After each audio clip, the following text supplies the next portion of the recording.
Hello everyone, Radhe Krishna. मैं शालू मुद्गल रिद्धि मेको ओर से welcome back to my channel. कैसे हैं आप सब? आप सब तो अच्छे ही होंगे, मैं भी अच्छी हूँ। लेकिन जो वीडियोस इतना लेट आ रहा है उसके लिए सो सॉरी। सीजन है, क्लाइंट्स आ रहे हैं, मेरा पार्लर है तो मैं वहाँ इतनी बिजी हो जाती हूँ कि मुझे फिर टाइम नहीं मिल पाता कि मैं वीडियोस बनाऊँ और आप लोगों के साथ शेयर करूँ। तो मैंने सोचा है कि जैसे मुझे क्या होता है ना, हर 2 दिन बाद वीडियो अपलोड करनी होती है और मुझे इतना टाइम नहीं मिल पाता। वीडियो बनाओ, एडिट करो, फिर बहुत कुछ करना पड़ता है, आसान नहीं है सब कुछ करना। तो मैंने सोचा है कि मैं आपको मंडे टू फ्राइडे वीडियोस दिया करूंगी। इससे मुझे भी टाइम मिलेगा और आपको भी कंटिन्यू वीडियो मिलती रहेगी। तो जैसे कि हमने मेकअप सीरीज स्टार्ट की थी, डे बाय डे आपको मेकअप के बारे में बताना है, घर बैठे मेकअप सिखाना है। तो आज हमारा डे 5 रहेगा। डे 5 में हम जैसे हमने फर्स्ट सीटीएम किया, सेकंड हमने प्राइमर किया, थर्ड हमने कलर करेक्टर यूज किया, फोर्थ में हमने ब्यूटी ब्लेंडर पे बात कर ली थी, लेकिन स्टेप हमारा फोर्थ होता है वैसे फाउंडेशन। लेकिन ब्यूटी ब्लेंडर के बारे में जानना भी बहुत जरूरी है। तो आज हम डे 5 में फाउंडेशंस के बारे में बात करेंगे कि फाउंडेशन सबसे बड़ा कंफ्यूजन जो बच्चों का रहता है या जो मेकअप नहीं जानते हैं उनका रहता है कि हम सही शेड कैसे चुनें। आपको सही शेड चुनने में जो प्रॉब्लम होती है वो मुझे भी हुई, मैंने भी फेस की। सही शेड कैसे लें, क्लाइंट का टोन कैसे पहचाने, सही शेड कैसे पहचाने, हमें कितने फाउंडेशन लेने चाहिए, कौन सा फाउंडेशन ऑयली स्किन के लिए है, कौन सा फाउंडेशन ड्राई स्किन के लिए है। तो आज हम इसी टॉपिक पे बात करेंगे। लेकिन वीडियो में आगे बढ़ने से पहले प्लीज चैनल को सब्सक्राइब कीजिए, वीडियोस को लाइक कीजिए, शेयर कीजिए अपनी फ्रेंड सर्कल में। अगर कोई घर बैठे मेकअप सीखना चाहता है या उनके भी कुछ छोटे छोटे डाउट्स है तो वो मेरी वीडियोस से बहुत कुछ सीख सकते हैं। तो चलिए स्टार्ट करते हैं। जैसे हम मेकअप करते हैं, हम मेकअप में सबसे पहले सीटीएम करते हैं, मतलब पहले हम क्लीन स्किन के बारे में जानते हैं कि स्किन कैसा है। स्किन की प्रिपरेशन हमें उसी अकॉर्डिंग करनी होती है। तो पहले हम स्किन को जानेंगे, स्किन के बाद हम सीटीएम करेंगे, सीटीएम के बाद हम प्राइमर यूज करेंगे, प्राइमर के बाद हम कलर करेक्शन करेंगे, कलर करेक्शन के बाद जो हमारा अगला स्टेप आता है वो आता है फाउंडेशन। यहाँ तक तो आपको क्लियर समझ में आ गया होगा कि हम कलर करेक्शन के बाद जो स्टेप करेंगे वो होगा फाउंडेशन। अब बारी आती है कि हम फाउंडेशन का सही शेड कैसे चुने। अगर आप बिगनर्स हैं, आप मेकअप आर्टिस्ट बनना चाहते हैं तो ये क्वेश्चंस आपके माइंड में होगा कि इतनी टोन होती है, हम कितने टोन के फाउंडेशन खरीदेंगे। अगर आप मान लीजिए मेरा पार्लर है तो मैंने ऐसे तो हमारे इंडिया में कितने टोन के कॉम्प्लेक्शन होते हैं, तो हम सभी फाउंडेशन थोड़ी खरीदेंगे। हम क्या करें ऐसा जो हम सभी का मेकअप कर सकते हैं, उनको आपस पे कस्टमाइज करके वेज बना सकते हैं। तो आज हम यही बात करेंगे। मैं आपको बताती हूँ, अगर आप फाउंडेशन के लिए कंफ्यूज है, अगर आप एक मेकअप आर्टिस्ट बनना चाहते हैं तो आपको अपनी वैनिटी में 2 फाउंडेशन रखनी होंगी। ऑयली स्किन के लिए कौन से फाउंडेशन, ड्राई स्किन के लिए कौन से फाउंडेशन, मैं एक सेपरेट वीडियो बनाऊंगी, उसमें आपको फाउंडेशन के नाम भी दूंगी, उनमें नंबर्स भी दूंगी जो पर्सनली मैंने यूज किए। जो मैंने यूज किए हैं मैं वही आपको बताऊंगी, मैं कुछ अदर नहीं बताऊंगी। क्योंकि देखिए, अगर मैंने यूज किया है तो मुझे पता है कि उसका रिजल्ट कैसा है, वो कैसा वर्क करता है, तो मैं आपके संग शेयर भी करूंगी। लेकिन आज हम बात करेंगे कि उसको सही शेड कैसे बनाएं, फाउंडेशन कैसे खरीदें, क्या बोल के खरीदें। तो आज हम इस टॉपिक पे बात करेंगे। हमने 2 फाउंडेशन खरीदने हैं, ठीक है। 2 फाउंडेशन, एक सबसे ज्यादा लाइट और एक सबसे ज्यादा डार्क। जो डार्क भी किसी की स्किन पे नहीं जाएगा, वो लाइट भी किसी की स्किन पे नहीं जाएगा।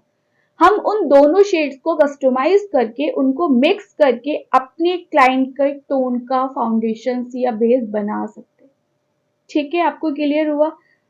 जैसे एक बहुत डार्क शेड लेना है, एक बहुत लाइट शेड लेना है, उन दोनों को मिक्स करके, मान लीजिए आपके पास कोई फेयर टोन का है और जो हमारे पास फेयर फाउंडेशन है वो उनकी स्किन पे बहुत ज्यादा फेयर है, तो हम क्या करेंगे, उस फेयर टोन में 1 या 2 ड्रॉप डार्क के डालकर उसको मीडियम शेड का बनाकर, मतलब अपनी क्लाइंट की शेड का बनाएंगे। फिर हम उनके ऊपर अप्लाई करेंगे। अब कैसे अप्लाई करेंगे, हमने शेड बनाया, हम शेड बनाकर यहाँ लगाकर देखेंगे इस जगह, आधी गर्दन पे आधे फेस पे। आप ऐसे शेड लगाएंगे तो आपको समझ में आएगा कि ये शेड डार्क है या लाइट है। अगर क्लाइंट की स्किन से 1 टोन लाइट है टू टोन लाइट है तो चलता है, क्योंकि फाउंडेशन ऑक्सीडाइज होते हैं, फिर वो हमारे जब फेस पे सेट होते हैं तो वो थोड़ा सा डार्क हो जाते हैं। तो हमें वैसे भी 1 टोन या 2 टोन लाइट लेना चाहिए, ठीक है। हम ऐसे यहाँ लगाकर देखेंगे, अगर हमारे फेस से मिल रहा है 1-2 टोन लाइट है तो चल रहा है, लेकिन अगर लग रहा है बहुत ज्यादा वाइट है तो हम उसमें फिर डार्क शेड डालेंगे, और अगर हमें लग रहा है कि डार्क है तो हम उसमें लाइट शेड डालेंगे। मैं आपको किसी वीडियोस में शेड बनाना भी सिखाऊंगी कि शेड कैसे बनाते हैं। फिलहाल हम छोटे छोटे टॉपिक को लेके चलेंगे तो हम कंफ्यूज नहीं होंगे, हमें अच्छे से समझ में आएगा। और फिर पता है क्या रहता है कि जिससे बच्चों का कंफ्यूजन रहता है कि फाउंडेशन लॉन्ग लास्टिंग रहते हैं। फाउंडेशन तो लॉन्ग लास्टिंग रहते ही हैं, लेकिन उनको सेट करते हैं हम पाउडर से। Face powder, compact powder, loose powder, translucent powder. हमारे मेकअप का मेन जो है ना प्रोडक्ट वो है लूज पाउडर, कॉम्पैक्ट पाउडर। अगर हमने कॉम्पैक्ट पाउडर या लूज पाउडर से अपने फेस को सेट नहीं किया तो आपका मेकअप कभी भी लॉन्ग लास्टिंग नहीं रहेगा। आप इस चीज को ध्यान रखिए। आप कितना भी अच्छा फाउंडेशन ले लो, आप एचडी ले रहे हो, आप नाज ले लो, आप हुडा ब्यूटी ले लो, आप फॉरएवर ले लो, लेकिन उसको सेट करेंगे तभी वो अच्छा ठीक है। तो क्यों सेट करते हैं? मान लीजिए फाउंडेशन तो हमारा फुल कवरेज फाउंडेशन है, हमें जरूरत ही नहीं है कुछ और लगाने की, और हमने लगा लिया, उसको सेट तो करेंगे। जब तक हम लिक्विड फॉर्म को पाउडर फॉर्म से सेट नहीं करेंगे वो लॉन्ग लास्टिंग नहीं रहेगा। आप इस चीज का ध्यान रखिए। जैसे हमारा 5th स्टेप ये है फाउंडेशन के बारे में, तो हम आगे चल के जब कंसीलिंग के बाद पाउडर लॉक करेंगे तो वो जरूर है, पाउडर लॉक करके ही आपका मेकअप लॉन्ग लास्टिंग होता है, वो वैसे लॉन्ग लास्टिंग नहीं रहता है। आप इस चीज का ध्यान रखें। शेड को आप अगर आप किसी शॉप से, जैसे अगर सेल्फ के लिए अगर आप कोई फाउंडेशन ले रहे हो तो आप शॉपकीपर को जाके बोलो कि आपके टोन का फाउंडेशन निकाले, तो वो उनके पास टेक्सचर होते हैं, वो आपको शेड दिखाएंगे कि आपके फेस पे ये जाएगा ये जाएगा, अगर आपको नॉलेज नहीं है तो। लेकिन मैं आपको बताती हूँ, अगर आप शेड लेने जाएं तो आप पहले चेक करिए। सभी शॉप पे चेक करने के लिए देते हैं, वो ऐसे फाउंडेशन नहीं, या तो आपको शेड नंबर याद है। जैसे मुझे पता है कि मैं फॉरएवर 52 के दो फाउंडेशन यूज करती हूँ, लेकिन एक मीडियम भी मैंने रखा हुआ है, FLF 14, FLF 9, FLF 11। तो ऐसे करके जब आप वर्क करोगे ना आपको शेड भी याद हो जाएंगे। सेल्फ के लिए ले रहे हो तो एक बार जब खरीदने जाओगे नंबर याद कर लो, भाई ये हमारी स्क्रीन पर जाता है। क्लाइंट का काम कर रहे हो, पार्लर खोल रहे हो, ब्राइडल्स हैं, क्लाइंट्स हैं, तो आप 2 शेड लेंगे, एक डार्क एक लाइट। जो लाइट किसी पे नहीं जाता वो डार्क किसी पे नहीं जाता, हम उन दोनों को कस्टमाइज करके शेड बनाते हैं। ये आपका क्लियर हो गया। अगर आप मेकअप आर्टिस्ट बनना चाहते हैं, आप मेकअप सीख रहे हैं, तो आपको 2 शेड लेने ही पड़ेंगे, ठीक है। ये क्लियर हो गया।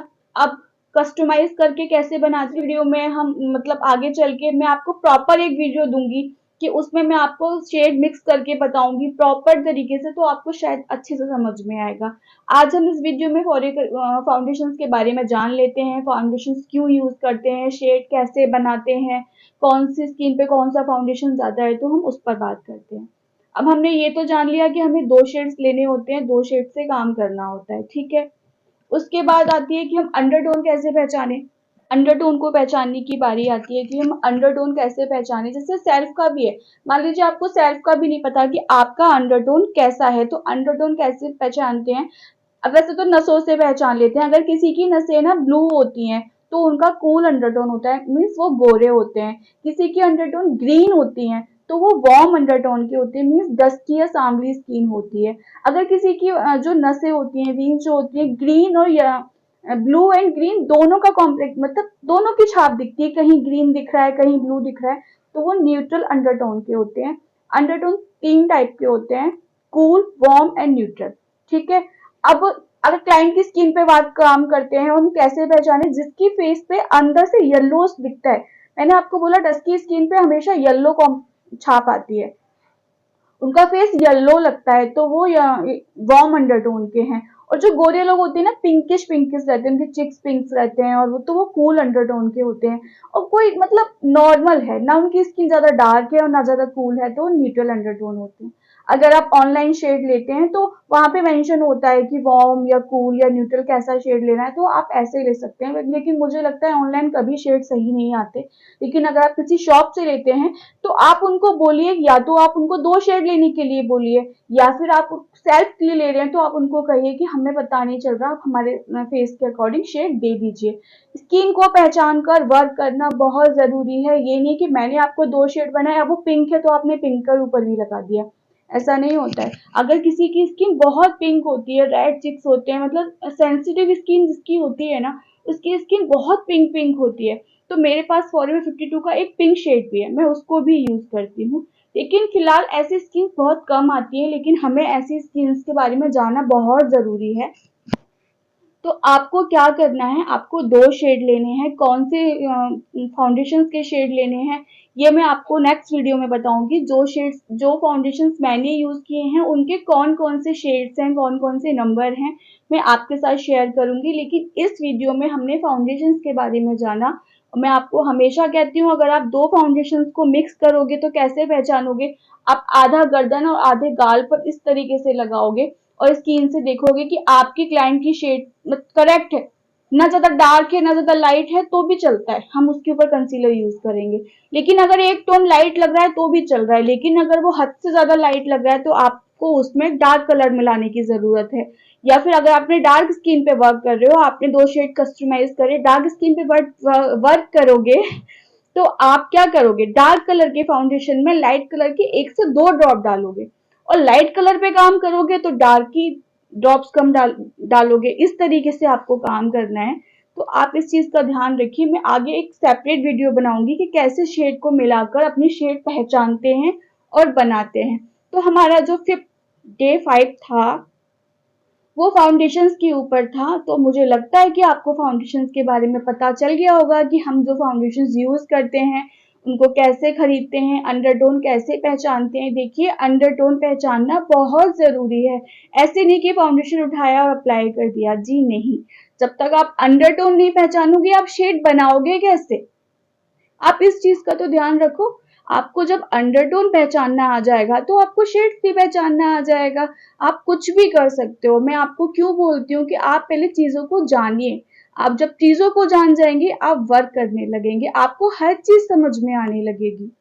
और अगर आपने ठान लिया है कि आप सच में मुझसे कुछ सीखना चाहते हैं, आप घर बैठे मेकअप सीखना चाहते हैं, आप हर चीज के बारे में क्लियर सीखना चाहते हैं, तो प्लीज आप मेरे साथ अपने फीडबैक शेयर कीजिए। आप मुझे बताइए कमेंट करके कि आप मुझसे सच में क्या सीख रहे हैं, आपको मेरा वीडियोस कैसा लग रहा है, आपको मेरे सिखाने का तरीका कैसा लग रहा है, या कोई और ऐसी प्रॉब्लम्स है जो आपको नहीं समझ में आ रही है, कहीं आपको कोई कंफ्यूजन हो रहा है, तो प्लीज आप मुझसे शेयर कीजिए, कमेंट कीजिए, तो मैं आपका वो कंफ्यूजन जरूर दूर करूंगी।